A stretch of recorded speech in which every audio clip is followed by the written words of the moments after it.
George Jefferson moving on up as Jefferson Star outed as gay. He was gay. Yes. He was gay and black and leftist, which is the worst thing you can do in the 40s and 50s. Let's face it. Sherman Hemsley is, well, he's rumored. I don't know if he ever came out, but I never saw that he was married or not. But he was a homosexual male in Hollywood. He was one of the loud-mouthed, sharp-tongued George Jefferson who made America laugh for over 50 years. But behind the curtain of this groundbreaking sitcom, Sherman Hemsley's real life was filled with secrecy, loneliness, and a heartbreaking ending that left fans stunned. Celebrating a TV legend, Sherman Hemsley, the star of the landmark TV series The Jeffersons, passed away yesterday at age 74. From rumors about his private life to shocking disputes over his death, this is the untold tragedy behind Sherman Hemsley's life and end. Just working with him was a joy. Only he could do the walk that he does, and only he could bring the kind of humor that he brought. Sherman Hemsley was more than just a sitcom star. He was a cultural force who carved his name into television history. Millions of people remember him strutting across the screen as George Jefferson, the loud, confident, sometimes arrogant, but always entertaining neighbor who became one of TV's most iconic characters. From All in the Family to his own legendary series, The Jeffersons, Sherman didn't just play a role. He flipped the entire script on how black families were represented on television. He gave audiences a character who wasn't afraid to speak his mind, challenge stereotypes, and demand his place in a world that often tried to push him aside. But while America saw him as a larger-than-life personality, Sherman Hemsley himself couldn't have been more different from the character that made him famous. Behind the cameras, there was no bustling mansion in Manhattan, no big parties, and no public spotlight. Instead, Sherman chose a life of quiet isolation, tucked away in El Paso, Texas, far from Hollywood. Those who knew him best described him as private, soft-spoken, and sometimes painfully shy, the complete opposite of the fiery George Jefferson. And this contrast between the man and the character only made his story more intriguing. For every roaring laugh he delivered on screen, there were whispers off-screen about his personal life, about secrets he never confirmed, and about choices that kept fans guessing long after the cameras stopped rolling. Sherman Hemsley was a star, but he was also a mystery. When he died in 2012, the shockwaves didn't end with the announcement of his passing. What followed was a series of strange and heartbreaking controversies that left fans confused, angry, and saddened. His death certificate pointed to cancer, but the way his affairs were handled and the bizarre legal battle that erupted over his body and his will turned a beloved actor's farewell into a tabloid storm. For months, Sherman wasn't even laid to rest, his body kept in refrigeration, while lawyers and supposed relatives fought over his estate. On top of that, long-standing rumors about his sexuality resurfaced, adding even more layers of speculation to a man who had spent his entire career avoiding the spotlight on his private life. Some fans believed his reclusive lifestyle was proof that he was hiding a truth he couldn't share publicly in his era. Others felt that he had simply grown tired of fame and wanted peace. Whatever the case, Sherman's passing didn't bring closure, it only deepened the questions. So, who was Sherman Hemsley beyond the sitcoms and the laughter? Was he the confident, wealthy George Jefferson that millions adored? Or was he the quiet, lonely man that few ever truly got to know? But see, Norman Lear had come to see me in Pearlie when I was on Broadway. That was just, I guess, pride all in the family. And he said he saw something in my personality that he liked the character I was playing. In fact, that Sherman Alexander Hemsley was born on February 1, 1938, in South Philadelphia, a neighborhood known for its working-class grit, tight-knit families, and the daily struggle to get by. His father was never in the picture, and so Sherman was raised by his single mother, Arsenia Hemsley Chilsom, who worked long hours in a factory to keep food on the table. She wasn't wealthy, but she was strong, and from her Sherman learned early on what resilience meant. Life in South Philly wasn't glamorous. It was tough, noisy, and unforgiving. But in those crowded streets and humble row houses, Sherman developed the independence and quick wit that would one day make him unforgettable on television. As a child, he discovered he had a knack for entertaining people. He threw himself into school plays. Teachers noticed his spark, but Sherman didn't have the luxury of dreaming about Hollywood just yet. Survival came first.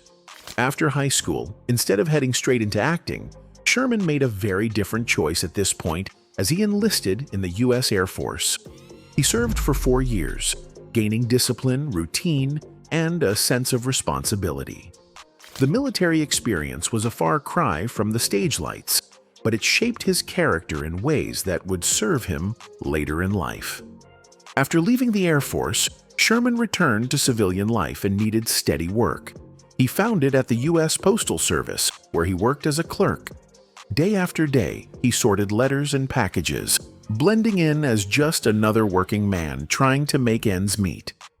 But even then, his dream never left him. Sherman knew he was meant to perform. The post office might have paid the bills, but his heart was on the stage. So after long shifts, while most people went home to rest, Sherman took acting classes at night. He started performing in small community theaters, little plays that barely covered expenses, but they gave him what he craved, an audience. It was a grind, almost unbearable at times. Imagine working all day in a government job, then rushing to night rehearsals, memorizing lines, and trying to squeeze in auditions. Money was tight. Success felt distant. But Sherman's determination never wavered. He believed that if he kept showing up, eventually someone would notice. That perseverance paid off. In the 1960s, he began making a name for himself in New York's theater scene. He appeared in off-Broadway productions, slowly building respect among critics and fellow actors. His breakthrough came when he joined the Negro Ensemble Company, a pioneering group that showcased black talent at a time when opportunities for African American actors were painfully limited. The NEC gave Sherman visibility and credibility.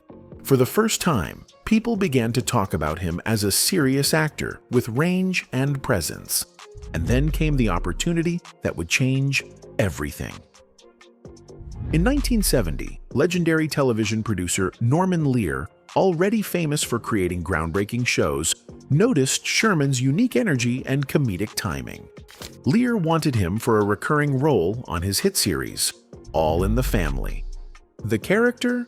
George Jefferson, the outspoken, ambitious neighbor of Archie Bunker.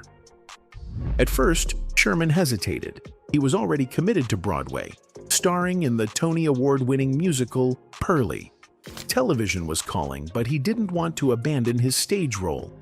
Most actors would have jumped at the chance to work with Norman Lear, but Sherman valued his craft and obligations. Lear, however, wasn't willing to let him go. He wanted Sherman Hemsley so badly that he delayed the introduction of George Jefferson until Sherman was available. That's how perfectly suited Sherman was for the role. Lear saw something in him that nobody else could replicate. Finally, Sherman joined the cast of All in the Family, and George Jefferson made his debut. Audiences immediately took notice. George was fiery, unapologetic, and a perfect foil to Archie Bunker. The chemistry was undeniable, and it was clear this wasn't just another supporting character. George Jefferson had the makings of a star. By 1975, Norman Lear spun off the character into a brand new sitcom, The Jeffersons. Overnight, Sherman Hemsley went from a struggling postal worker and theater actor to one of the most recognizable faces on American television. He was now the head of a wealthy black family, living in a Manhattan high-rise, moving on up in a way that reflected both comedy and social commentary. And I had to make this entrance into this show that had been smashed for 3 years, top show in the business, and here I am. Never been on TV. I mean, nothing like this, just maybe little local theaters in Philly. For 11 unforgettable seasons, the Jeffersons kept millions of Americans glued to their television screens. It wasn't just another sitcom, it was groundbreaking. The series was the first to center on a successful black family who had moved on up from a working-class background in Queens to a luxury apartment in Manhattan's Upper East Side. For audiences in the 1970s and 1980s, this was a revelation. At a time when television often relied on stereotypes or avoided showing black families in positions of wealth and success, the Jeffersons boldly flipped the narrative. At the center of it all was Sherman Hemsley as George Jefferson. His performance was sharp, loud, and hilariously arrogant. But beneath the bluster, George had a charm that made him impossible to dislike. He was quick with an insult, fiercely protective of his family, and stubborn to a fault. And yet, viewers loved him, because Sherman infused George with humanity. No matter how outrageous George's antics got, audiences could see themselves, their relatives, or their neighbors in him.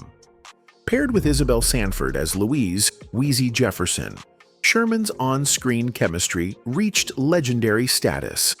Isabel's calm, grounded presence was the perfect foil to Sherman's explosive energy. Wheezy softened George's edges, while George pushed Wheezy to stand her ground. Their dynamic felt so real that many fans assumed Sherman and Isabel must have been close off-screen as well. In truth, they were friends, but their connection was strictly professional. Sherman was famously private, while Isabel was more outgoing. Still, their performances together gave the Jeffersons its emotional backbone. The show didn't shy away from real-world issues either. Racism, classism, interracial marriage, and even the struggles of small businesses were all explored with honesty, but always wrapped in comedy that made the conversations easier for audiences to digest. George Jefferson was loud and confrontational, but he gave a voice to frustrations many people shared during that era. That balance of humor and seriousness is what made the show last for over a decade. For Sherman, the role was life-changing. He became a household name, beloved across generations. His work earned him critical acclaim, including a Primetime Emmy Award nomination, and cemented his place in television history. By the mid-1980s, his career hit another high when he landed a starring role in a new sitcom, Amen. In that series, Sherman played Deacon Ernest Fry, a conniving but hilarious church official who always had a scheme up his sleeve. Once again, his natural comedic timing carried the show, which ran for 5 successful seasons from 1986 to 1991. But as audiences laughed at George Jefferson's temper tantrums or Deacon Fry's church shenanigans, Sherman himself was nothing like those characters. Behind the scenes, he was not the life of the party, not the loud personality commanding a room. Quite the opposite. Sherman was soft-spoken, shy, and often retreated into his own world. Sherman was an extrovert when he's performing. I remember when we first did a scene and I said, God, he's an introvert in real life. Now he's learning to mix the two. Those who worked with him often remarked at how quiet he was once the cameras stopped rolling. He didn't hang out much with fellow cast members after shoots. While co-stars like Isabel Sanford and Marla Gibbs enjoyed socializing, Sherman usually went home alone. He didn't chase Hollywood parties, and he never seemed interested in the celebrity lifestyle that so many of his peers embraced. In fact, he lived almost mysteriously. Despite his success and wealth, Sherman avoided interviews whenever possible and rarely revealed anything about his personal life. He had no wife, no children, and very few public relationships. The man who America thought they knew, the loud, confident George Jefferson, was nothing like the real Sherman Hemsley. This stark contrast only deepened the curiosity around him. People wondered, why was Sherman so private? Was he hiding something, or was he simply a man who valued his solitude over fame? Whatever the reason, one thing was clear. While George Jefferson was one of the most outgoing characters in television history, Sherman Hemsley himself remained one of its most mysterious stars. Had the new black actor I've never seen before playing him. And they are real about it, because you know he was gay. Yes, yes. He was gay and... Well, along the line, people noticed more. That as he got older, Sherman never actually married and had no children.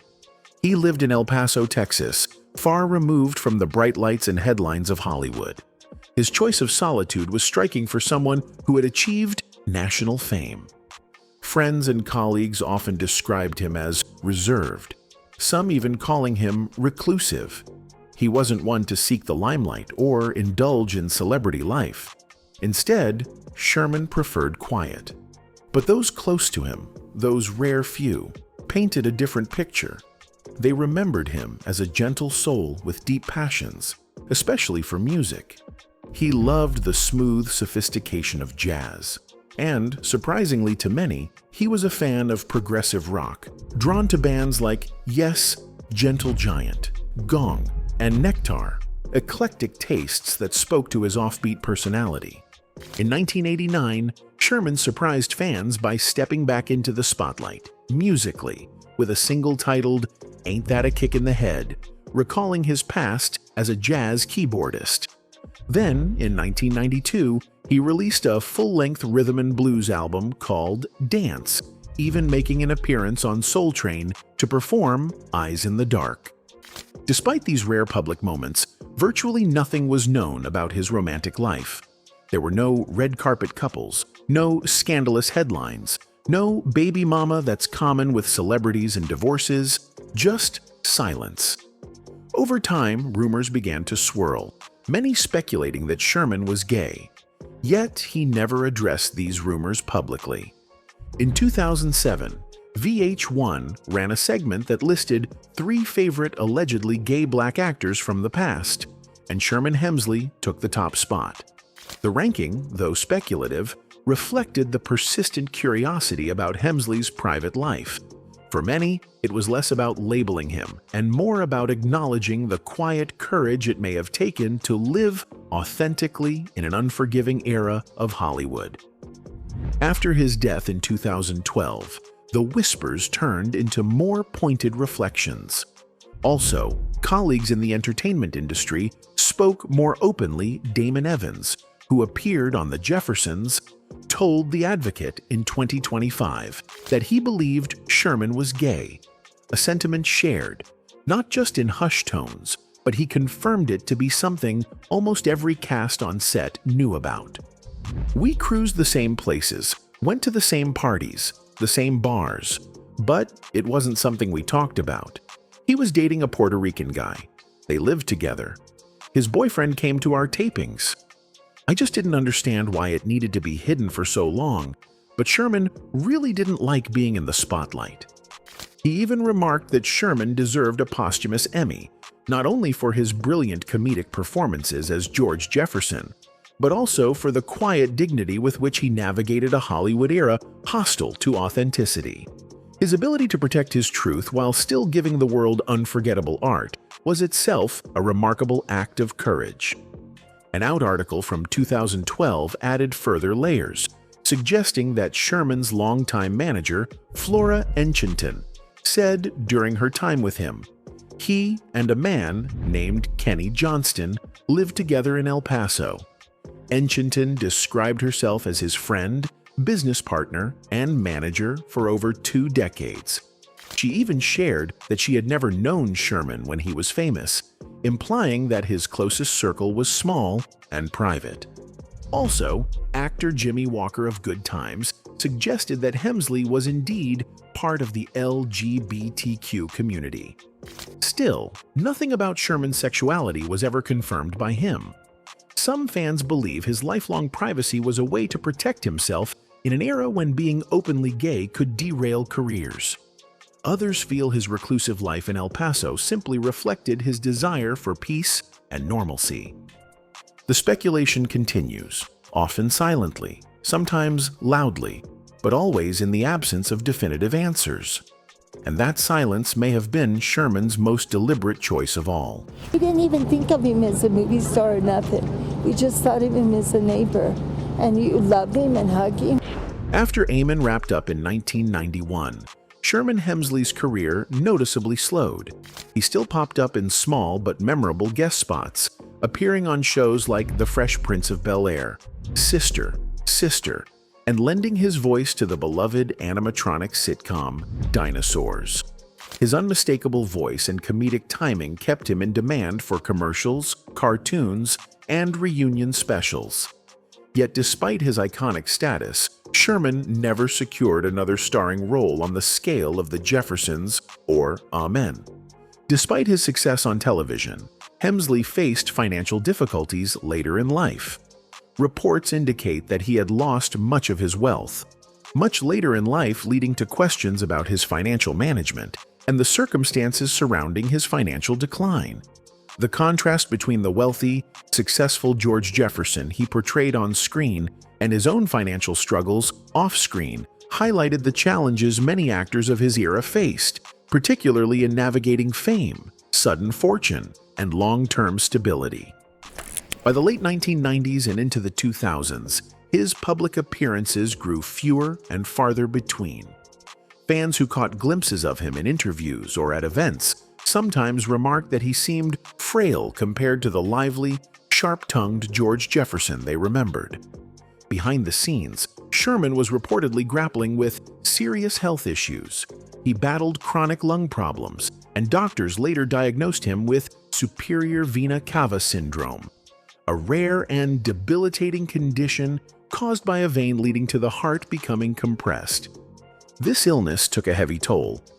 By the time 2012 arrived, Sherman's health had sharply declined, leaving him largely withdrawn from the public eye.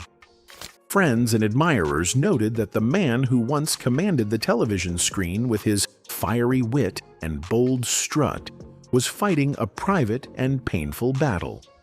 On July 24, 2012, the world lost Sherman Hemsley. The beloved star was found lifeless at his home in El Paso, Texas, at the age of 74. At first, news outlets reported that Hemsley had died of natural causes, but as details emerged, it became clear that his health had been quietly deteriorating for some time. The official cause of death was cancer. It was listed as superior vena cava syndrome, a serious complication that occurs when a cancerous mass presses against a vein carrying blood to the heart. In Hemsley's case, the underlying illness was lung cancer, a battle he had kept largely private. The revelation shocked fans, many of whom never knew the actor was ill.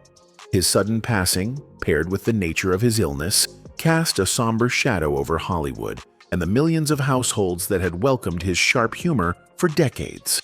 But things heated up after his death.